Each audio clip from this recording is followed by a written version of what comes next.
حضرت عبداللہ ابن عباس رضی اللہ تعالیٰ عنہ سے مروی ایک روایت ہے، میں ایک دن حضور کے پیچھے بیٹھا ہوا تھا، سواری میں حضور کا ردیف تھا، تو حضور نے فرمایا، اے بیٹے، اے لڑکے، میں تجھے کچھ کلمات سکھاتا ہوں، تو اللہ کے حقوق کا خیال رکھ تو وہ تیری حفاظت فرمائے گا۔ تو اللہ تعالیٰ جل شانہ کے احکام کی حفاظت کر، تو اسے اپنے سامنے پائے گا۔ اذا سألت فاسأل اللہ، جب سوال کرے تو اللہ سے ہی سوال کرے، اللہ سے مانگنے کا مزاج پیدا کر لیں کہ فرمایا تمہارے جوتے کا تسمہ بھی ٹوٹ جائے تو وہ بھی اللہ سے مانگو۔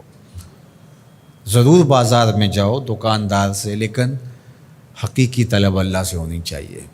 بات بات پہ اللہ سے سوال کرو، بڑی سے بڑی چیز بھی اس سے مانگو، چھوٹی سے چھوٹی چیز بھی اسی سے طلب کرو۔ ہماری ساری ضرورتوں کا کفیل ہمارا رب، ہمارا مالک ہے۔ تو دوسری نصیحت یہ کی کہ جب تو استعانت طلب کرے، مدد طلب کرے تو اللہ سے ہی استعانت طلب کرے۔ وعلم، اور جان کہ اگر ساری امت، سارے لوگ، پوری قوم جمع ہو کے تمہیں فائدہ پہنچانے کی کوشش میں لگ جائیں تو تمہیں وہی فائدہ پہنچا سکتے ہیں جو تیرے لیے تیرے رب نے لکھا ہے۔ اور فرمایا وَإِنِ اجْتَمَعُوا عَلَىٰ أَن يَضُرُّوكَ بِشَيْءٍ، اور اگر تمہیں نقصان پہنچانے کے درپے ہو جائیں، لَمْ يَضُرُّوكَ إِلَّا بِشَيْءٍ قَدْ كَتَبَهُ اللَّهُ عَلَيْكَ، تو تجھے صرف وہی نقصان پہنچا سکتے ہیں جو اللہ نے تیرے لیے لکھا ہے۔ سارا زمانہ بھی مخالف ہو جائے، تیرا کچھ نہیں بگاڑ سکتا۔ ہاں، تیرے مقدر میں اگر کوئی چیز، کوئی بگاڑ لکھا ہے تو وہ ہوگا، اس کا ذریعہ وہ بن جائیں گے۔ تو اس لیے پھر اسی سے مانگو، اسی سے طلب کرو۔ رفعت الاقلام وجفت الصحف، جو لکھنا تھا اللہ نے لکھ دیا، لکھنے کے بعد قلم اٹھا لیا گیا اور جن صحیفوں پہ لکھا تھا وہ خشک ہو گئے۔ اب کتابیں بند ہیں، تو اس لیے اس نے تیرے لیے جو لکھا ہے وہ ہو کے رہے گا، تو خام خواہ لوگوں سے ڈرنے کی ضرورت نہیں ہے، اور تیرا فائدہ، تیرا نقصان اسی کے دستے قدرت میں ہے، تو اسی سے طلب کر، اسی سے مانگ۔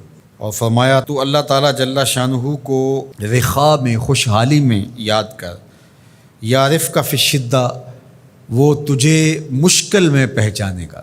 یعنی جو شخص خوشحالی کے دور میں اس کے پاس دولت ہے، صحت ہے، تو اللہ تعالیٰ کو فراموش نہیں کرتا، اللہ اس کی بدحالی کے زمانے میں اس کو فراموش نہیں کرتا۔ وعلم، اور جان، ان النصر مع الصبر، کہ جو مدد ہے وہ صبر کے ساتھ آتی ہے۔ وان الفرج مع الکرب، اور کشادگی جو ہے وہ مشکل کے ساتھ آتی ہے۔ وان مع العسر یسرا، اور سہولت جو ہے وہ مشقت برداشت کرنے کے بعد آتی ہے، تنگی کے بعد فراخی آتی ہے۔ پہلو مشکل پھر تمنا، پہلو کنڈا پھر پھول، شاید مگروں پہلو مکھیاں ڈس دیاں ڈنگ والیاں۔ تو یہ سب ہوتا ہے، مشکلات، تکلیفیں، آلام، مصائب، ان سب سے گزر کر کے آسانیاں آتی ہیں۔ خود حضور کی زندگی دیکھ لیجئے، مدنی زندگی مکی زندگی کے گزرنے کے بعد، طائف کے مراحل کو طے کرنے کے بعد آتی۔ تو ہم ڈائریکٹ اگر چاہیں مکی زندگی کو اختیار کیے بغیر اور طائف کی مشکلات اور سنگلاخ راستوں سے گزرے بغیر مدنی برکتیں حاصل کرنا، تو وہ نہیں پا سکتے۔ تو یہ اللہ تعالیٰ نے ایک نظام رکھا ہوا ہے۔